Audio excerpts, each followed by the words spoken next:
Salam sejahtera bagi kita semuanya. Sebelum kita mendengarkan firman Tuhan, marilah kita berdoa.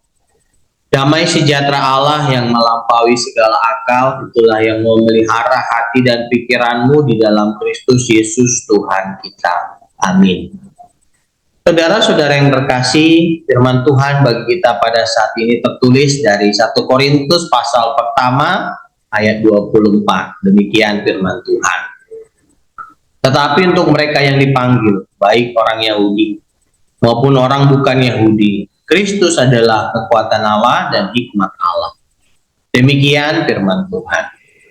Saudara-saudara yang terkasih di dalam nama Tuhan kita Yesus Kristus, Rasul Paulus menulis dalam 1 Korintus bahwa kelahiran baru ke dalam kerajaan Allah, yaitu keselamatan yang ditawarkan Allah kepada kita melalui Kristus Yesus.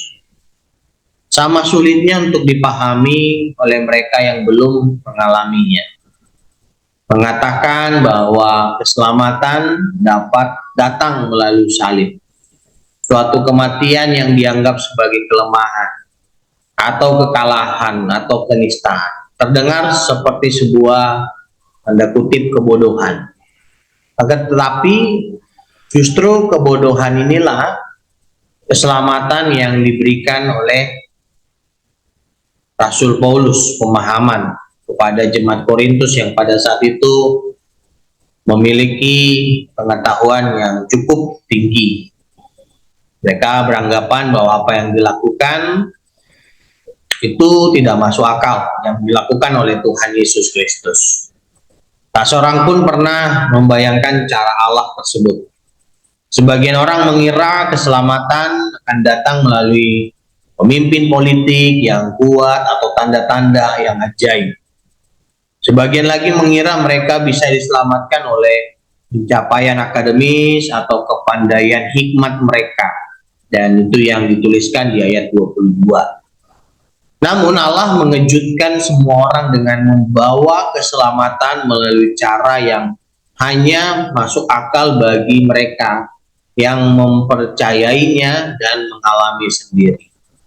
Allah memakai sesuatu yang dianggap lemah atau dianggap kenistaan, yaitu kematian di kayu salib, dan menjadikannya sebagai dasar hikmat dan kekuatan Allah.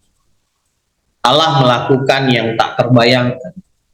Cara-cara Allah yang mengejutkan dan mengherankan itu adalah cara yang terbaik untuk memanggil kita.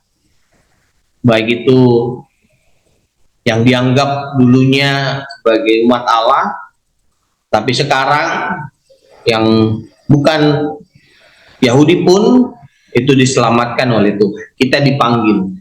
Itu semua dikarenakan kekuatan Allah dan hikmat Allah, walaupun caranya itu benar-benar berbeda dengan logika kemanusiaan. Tetapi inilah cara Tuhan, inilah hikmat Tuhan, dan inilah kekuatan Allah yang telah memanggil kita menjadi anak-anak Tuhan.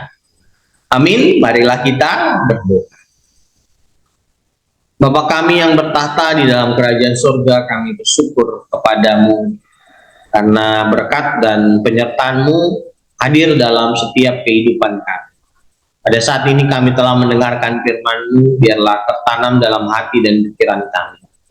Tuhan, teguhkan kami dan berkati kami selalu dengan kesehatan, kekuatan, hikmat, dan segala apa yang kami perlu, Tuhan, yang mencukupkan. Dan kami mohon sembuhkan jemaat-Mu yang saat ini dalam keadaan sakit.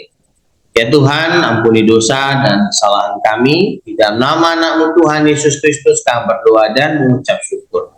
Amin.